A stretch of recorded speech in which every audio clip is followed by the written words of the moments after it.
Price Lord. Bible വചനങ്ങളിലൂടെ സാംസനും ദലീലയും.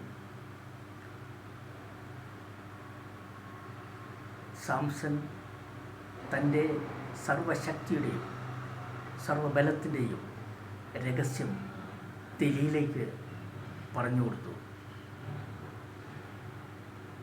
ദലീല ആ രഹസ്യം ഫിലിസ്ത്യ പ്രഭുക്കന്മാർക്ക് പറഞ്ഞു കൊടുക്കുകയാണ്. എന്നോട് സകല വിവരവും സാംസൺ എന്നോട് പറഞ്ഞു കഴിഞ്ഞു. ഇനി നിങ്ങൾ അവനെ എന്തു വേണമെങ്കിലും ആയിക്കോ, എനിക്ക് തരാനുള്ള സമ്മാനം നിങ്ങൾ എത്തിക്കുക. ഇന്ന് രാത്രി ഞാൻ തയ്യാറായിരിക്കും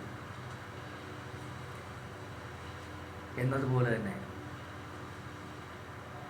അന്ന് വൈകുന്നേരം സാംസൺ ദലീലയുടെ അടുത്തേക്ക് വന്നു. സാംസൺ വളരെ താല്പര്യത്തോടുകൂടിയാണ് വന്നത്. എന്നിരുന്നാലും അവൻ തൻ്റെ രഹസ്യം പറഞ്ഞു കൊടുത്തപ്പോഴുള്ള ആ ഒരു ചെറിയൊരു സന്തോഷക്കുറവ് അവനിലുണ്ടായി.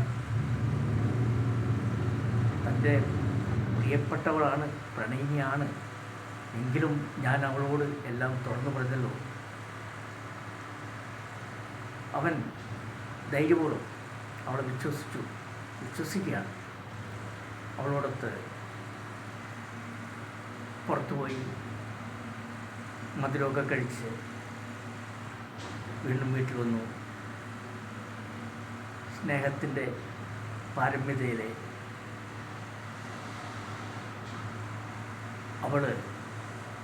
അവളുടെ മടിയിൽ സാംസന്റെ തല വെച്ച് കിടത്തി തലോടി ഉറക്കി.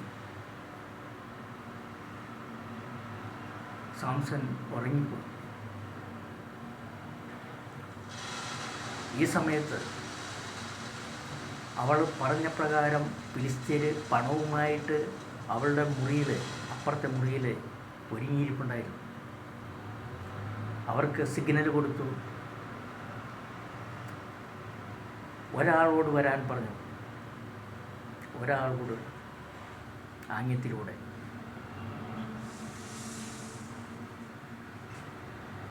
അയാളോട് കത്രികയായിട്ട് വരാൻ പറഞ്ഞു. ഇവള് പതുക്കെ സാംസന്റെ തലോടിക്കൊണ്ട് ആ 7 മുടിച്ചുരുളുകൾ പൊക്കിപ്പിടിച്ചു. മറ്റേ ആൾ, ആ ഫിലിസ്ത്യരിലെ ആ ഒരു പ്രഭു, കട്ട് ചെയ്തു, മുണ്ടനം ചെയ്തു സാംസനെ. അവനറിഞ്ഞില്ല. അവൻ നല്ല ഉറക്കത്തിലായിരുന്നു. തൻ്റെ പ്രണയിനിയുടെ മടിയിൽ കിടന്നുറങ്ങുന്നു വിശ്വസ്തയോടുകൂടി.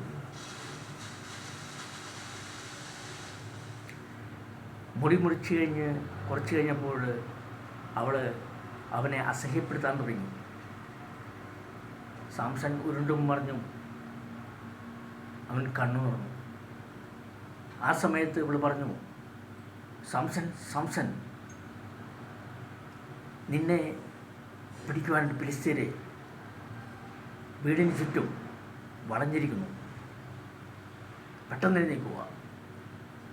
സാംസൺ വിചാരിച്ചു, എന്നെ ദൈവം വീണ്ടും എനിക്ക് ശക്തി തരും. എൻ്റെ മുടി പോയ വിവരം അറിയുന്നില്ല. അവൻ നേരത്തെ പോലെ സംഭവിച്ചതുപോലെ എനിക്ക് അവരെല്ലാം തോൽപ്പിക്കാൻ പറ്റും എന്നുള്ള രീതിയിൽ ചാടിപ്പിടിച്ച് നയിക്കുകയാണ്. പക്ഷെ അവന് ശക്തി കിട്ടുന്നില്ല. അവനെന്തോ ഒരസ്വസ്ഥത. അവൻ നോക്കിയപ്പോൾ തലമുടിയില്ല. അവൾ സിഗ്നൽ കൊടുത്തു ഫിലിസ്ത്യർക്ക്. അപ്പുറത്തെ മുറിയിലുണ്ടായിരുന്ന ആ ഫിലിസ്ത്യർ വന്ന് സാംസനെ പിടിച്ചു. സിമ്പിളായിട്ട്, അധികം ബലമില്ലാതെ തന്നെ, ശക്തിയില്ലാതെ തന്നെ, അവർ നിസ്സാരമായിട്ട് തന്നെ സാംസനെ പിടിക്കാൻ അവർക്ക് കഴിഞ്ഞു. അവൻ്റെ ശക്തിയെല്ലാം ചോർന്നുപോയി. കർത്താവ് അവനെ വിട്ടുപോയിരുന്നു. അവനെ പിടിച്ചു. അപ്പോൾ തന്നെ ഫിലിസ്ത്യ പ്രഭുക്കളിലൊരാൾ ആ കത്രിക കൊണ്ട് അവൻ്റെ കണ്ണ് രണ്ടും ചൂഴ്ന്നെടുത്തു. 2 കണ്ണും ചൂഴ്ന്നെടുത്തു. എന്നിട്ട് അവരെയും കൊണ്ട് ഫിലിസ്തീനെ നേരെ ഗാസയിലേക്ക് പോയി. ഗാസയിലെ അവനെ ഓട്ടിച്ചങ്ങനെ കൊണ്ട് ബന്ധിച്ചു. അവിടെ കൊണ്ടുപോയിട്ട് അവിടെ മാവ് പൊടിക്കുന്ന ആ ഒരു ജോലിയിൽ അങ്ങോട്ട് ഏർപ്പെടുത്തിയത്. അവിടെ കണ്ണ് കാണാൻ പാടില്ല, അവനവിടെ ജോലി ചെയ്തു. ഫിലിസ്തീനെ ഡൽഹിയിലേക്ക് കൊടുക്കാനുള്ള പണമെല്ലാം കൊടുത്തതിന് ശേഷം ആണ് ഗാസയിലേക്ക് പോയത്. അവളുമായിട്ടുള്ള ബന്ധപ്പെട്ടു. ഇവൻ മാവ് പൊടിക്കുന്ന ജോലിയിൽ ഏർപ്പെട്ടു. സാംസൺ അതിനുശേഷം ഫിലിസ്തീനെ ഗാസയിലെ ആഘോഷമായിരുന്നു. തങ്ങളുടെ ദേവനായ ദാഗോനെ ബലികൾ അർപ്പിച്ചു ആർത്തുളിയോടുകൂടി. നീ ഞങ്ങളുടെ ശത്രുക്കളെ കയ്യിലേൽപ്പിച്ചല്ലോ എന്ന് പറഞ്ഞുകൊണ്ട് എല്ലാവരും കൂടി, അവിടെയുള്ള എല്ലാവരും കൂടി ആർത്തട്ടഹസിച്ച് ഇവനെ, അവർക്ക് ഒരു പെരുന്നാൾ പോലെയായിരുന്നു. ഓരോ ദിവസവും സാംസനെ മാവ് പൊടിക്കുന്നു. അവനെ കാണാനായിട്ട് തിരക്ക്, അവൻ്റെ ആ രംഗങ്ങൾ കാണാനായിട്ട്, അഭ്യാസം കാണാൻ. അവനെ ഇടിച്ചു, അതായത് ആ ജനമെല്ലാം എപ്പോഴും ഇടിയായിരുന്നു. അങ്ങനെ ഇവർ ദാഗോന് ബലികൾ അർപ്പിച്ചതിന് ശേഷം പ്രഭുക്കന്മാരെല്ലാവരും കൂടി എല്ലാ ദിവസവും ഒരു ദിവസം കൂടിയിട്ട് ഒരു കെട്ടിടത്തിൽ, അവിടെയുള്ള ഒരു വലിയൊരു കെട്ടിടം, ആ കെട്ടിടത്തിൽ ആ ദേശത്ത് ഗാസയിലുള്ള എല്ലാ പ്രമുഖർ മാത്രം, അവരുടെ കുടുംബാംഗങ്ങൾ, ഭാര്യമാരെ, അവർ മാത്രം, വേണ്ടപ്പെട്ട ഭരണാധികാരികൾ, അവർ മാത്രമായിട്ട് ആ കെട്ടിടത്തിൽ തിങ്ങി നിറഞ്ഞു. ഇവൻ്റെ അഭ്യാസം കാണാൻ വേണ്ടിയിട്ട്, ഇവന് ഒരു അഭ്യാസം ഇവനെ കൊണ്ട് കാണിപ്പിക്കണം. ആ കെട്ടിടത്തിൽ വേറെ മറ്റുള്ള സാധാരണ ജനങ്ങളെയൊന്നും മാറ്റി നിർത്തി. ഇവർ മാത്രം, വേണ്ടപ്പെട്ടവർ മാത്രം, പ്രഭുക്കന്മാരും ഭരണാധികാരികളും അങ്ങനെയുള്ളവർ മാത്രം, അവരുടെ ഭാര്യമാരും ആ കെട്ടിടം നിറയെ തിങ്ങി നിറഞ്ഞു. പ്രഭുക്കന്മാർ പറഞ്ഞു, സാംസനെ വിളിക്കൂ, നമുക്ക് അവൻ്റെ അഭ്യാസം കാണാം. സാംസനെ ആ മാവ് പിടിക്കുന്ന ആ സ്ഥലത്ത് നിന്നും സാംസനെ ആ കെട്ടിടത്തിലേക്ക് കൊണ്ടുവരികയാണ്. അവന് കണ്ണ് കാണാൻ പാടില്ല, ജനങ്ങളുടെ ആർപ്പ് വിളി കേൾക്കാം, അവൻ എവിടെയാണെന്നൊന്നും അറിയില്ല. അവൻ ആ കെട്ടിടത്തിൻ്റെ ഒരു പ്രത്യേകത ഉണ്ടായിരുന്നു. 2 തൂണിലാണ്, അതിൻ്റെ സെൻറ്ററിൽ 2 തൂണുണ്ടായിരുന്നു. ആ തൂണ് അത് ആ കെട്ടിടത്തെ ഒരു കൂമ്പാരം പോലെ, അതിനെ താങ്ങി നിൽക്കുന്ന തൂണുകളായിരുന്നു. ഔട്ട്സൈഡുള്ള തൂണുകളിലേക്കാൾ സ്ട്രെങ്ത്തുള്ള 2 തൂണുകളുണ്ടായിരുന്നു. അപ്പോൾ ഇവർക്ക് ജനങ്ങൾക്ക് കാണാനായിട്ടുള്ള ഒരു ഇതിനു വേണ്ടിയിട്ട് അവരെ ആ തൂണുകളുടെ ഇടയിൽ നിർത്താനായിട്ടുള്ള ഒരു ആക്ഷൻ കൊടുത്തായിരുന്നു. എന്നതനുസരിച്ച് അവരെ ആ തൂണുകളുടെ ഇടയിൽ അവനെ കൊണ്ടു നിർത്തി. പക്ഷേ അവനറിയില്ല എവിടെ നിൽക്കുന്നതെന്ന്. അപ്പോൾ അവൻ്റെ കയ്യിലൊരു ബാലൻ കൈ കയറി പിടിച്ചിട്ടുണ്ടായിരുന്നു. അവനപ്പം തടയിൽ കൊണ്ട് പറഞ്ഞു, ആ ബാലനാണെന്ന് മനസ്സിലായി. അപ്പോൾ എനിക്കൊരു ചാരി നിൽക്കണം, ഞാൻ എവിടെയാണ് നിൽക്കുന്നതെന്ന് എനിക്കറിയില്ല, നീ 2 തൂണുകളുടെ ഇടയിലാണ് എന്ന് ബാലൻ പറഞ്ഞു.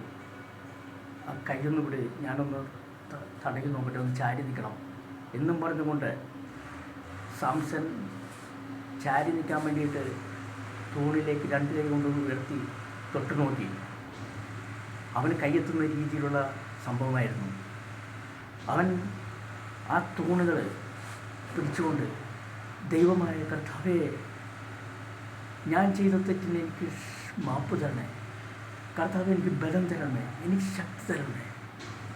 എൻ്റെ 2 കണ്ണും ഒരു ചുടുന്നെടുത്തു. എൻ്റെ ഒരു കണ്ണ് ഞാൻ ചെയ്ത തെറ്റിന് ശിക്ഷയായിട്ടെടുത്തോളൂ, ഒരു കണ്ണിന് എനിക്ക് അവരോട് പ്രതികാരം ചെയ്യാതെ കർത്താവ് എനിക്ക് ശക്തി തരണമേ എന്ന് പറഞ്ഞുകൊണ്ട് അവൻ ആ തൂണിനെ ശക്തിയായിട്ട് അമർത്തി. എന്നിട്ട് തലമുമ്പിട്ട്, ഏറ്റവും തലമുമ്പിട്ടും ഉള്ള ബലത്തിൽ, സർവശക്തിയോടെ ആ ബലത്തിൽ തള്ളി. ആ തള്ളലിനോടൊപ്പം തന്നെ അവൻ പറഞ്ഞു, ഈ ഫിലിസ്തീനോടൊപ്പം ഞാനും മരിക്കട്ടെ.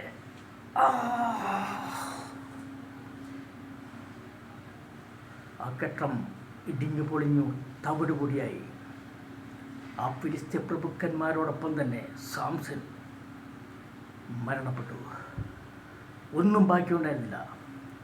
അവൻ ജീവിച്ചിരിക്കുമ്പോൾ കൊന്നിരുന്നതിനേക്കാൾ 10 മടങ്ങ് ജനത്തെ കൊന്നു എന്നാണ് പറയുന്നത്.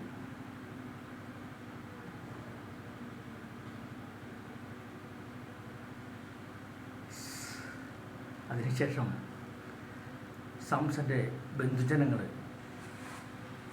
അവൻ്റെ മരണവാർത്ത അറിഞ്ഞ് അവൻ്റെ ബോഡി കണ്ടെത്തി. അത് സ്വാറായിക്കും എസ്താവോലിനും ഇടയ്ക്കുള്ള അവൻ്റെ പിതാവിൻ്റെ ശവകുടീരത്തിങ്കിൽ സംസ്കരിച്ചു. സാംസൺ ഇവിടെ അവസാനിക്കുന്നു. Thank you.